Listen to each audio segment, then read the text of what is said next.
Ова лето СДСМ ги повикува граѓаните на Македонија да кренат глас за да се вратат во минатото, за СДСМ повторно да се врати на власт.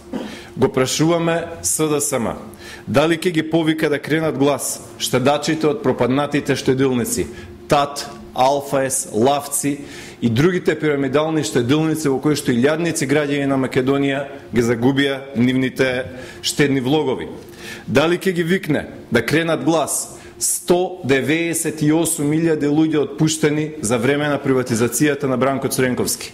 Дали СДСМ ќе ги повика да кренат глас некогашните вработени во Славија, Алумина, Порцеланка, Центро, Железара, Кожара, Треска, Стаклара и многу други фабрики кои што денес се само споменици на транзицијата на Бранко Цренковски?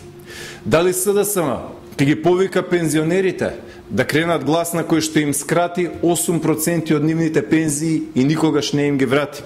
Дали СДСМ ќе повика да кренат глас земјоделците на кои што 15 години не им исплатуваше ниту еден денар субвенција за нивните култури и нивната работа?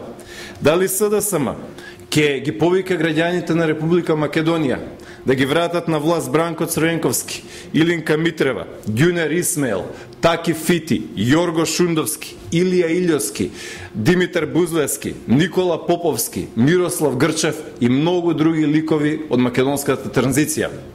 На крајот им порачуваме за почеток од првиот град во кој што ќе појдат, во Струмица, да појдат да го посетат Агропромет, кај што пропадна и беше приватизирана под сомнителни околности, да отидат во некогашната Струмичанка, која што беше буквално разграбена за време на владите на СДСМ, да ги посетат Политекст и Југопромет, кој што престана да работа за време на мачната транзиција.